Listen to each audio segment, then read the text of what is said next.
నమస్తే. ఆంధ్రప్రదేశ్‌లో రాజకీయ పరిణామాలు చాలా వేగంగా మారుతున్నాయి. ముఖ్యంగా వైఎస్ఆర్‌సీపీలో అసంతృప్తి సెగ ఎక్కువవుతుంది.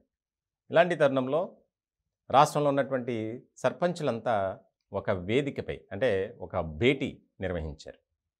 దానికి నారా చంద్రబాబు నాయుడు ముఖ్య అతిథిగా హాజరయ్యారు. దాంట్లో చాలామంది అంటే కొంతమంది అనుకూలంగా ఉన్నవారు రాలేదు. వైసీపీలో ఎవరైతే అసంతృప్తితో ఉన్నారో వారంతా కూడా ఆ సమావేశంలో తమ మాటను చెప్పారు.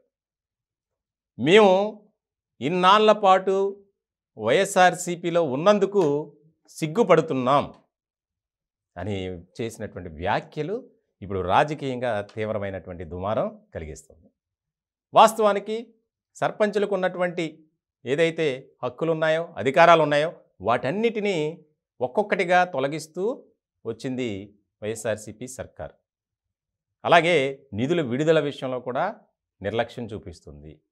మేము పార్టీని అంటిపెట్టుకుని ఉన్నాం. పార్టీ కోసమే పనిచేసాం. గ్రామ స్థాయిల్లో మేము ఏదైతే జెండా పట్టుకున్నామో ఆ అజెండాతో ముందుకు వెళ్ళాం. వైఎస్ఆర్‌సీపీని గెలిపించుకోవడం కోసం మేము రాత్రనక పగలనక పనిచేసాం. కానీ ఈ రోజున మాకు పార్టీలో సరైనటువంటి ప్రాధాన్యత లేదు, సముచిత స్థానం కూడా కల్పించడం లేదు. ఎందుకు ఇన్నాళ్ళు మేము ఈ పార్టీలో కొనసాగాం అని కొంతమంది వారి యొక్క అసంతృప్తిని వెళ్ళగక్కారు. చాలా కీలకమైనటువంటి పరిణామంగా ఇది మనం చూడాలి. చాలామంది నారా చంద్రబాబు నాయుడు సమక్షంలో వైఎస్ఆర్‌సీపీని వీడి తెలుగుదేశం పార్టీలో చేరారు. వాస్తవానికి ఇప్పటికే వైసీపీ నుంచి చేరికలు అనేది ఎక్కువగా జరుగుతుంది. కొంతమంది కాంగ్రెస్ పార్టీలోకి వెళ్తున్నారు, కొంతమంది జనసేనలోకి వెళ్తున్నారు, ఎక్కువ శాతం తెలుగుదేశం పార్టీ వైపే చూస్తున్నారు. ఇలాంటి క్రమంలో రాష్ట్రంలో ఉన్నటువంటి సర్పంచులంతా అంటే సర్పంచులు ఎక్కువ శాతం తెలుగుదేశం పార్టీకి సంబంధించిన వారు ఉన్నారు, వైసీపీ, కాంగ్రెస్, అక్కడక్కడ జనసేనకు సంబంధించిన వారు కూడా ఉన్నారు. ఇలాంటి క్రమంలో అందరూ ఒక ఐక్య వేదిక మీదకి రావటం, దానికి సంబంధించి ఒక కార్యక్రమాన్ని రూపొందించడం, మాట్లాడటం, చాలామంది వారి యొక్క అసహనాన్ని వినిపించారు, అసంతృప్తిని వెళ్ళగక్కారు, నిరసన గళాన్ని వినిపించారు.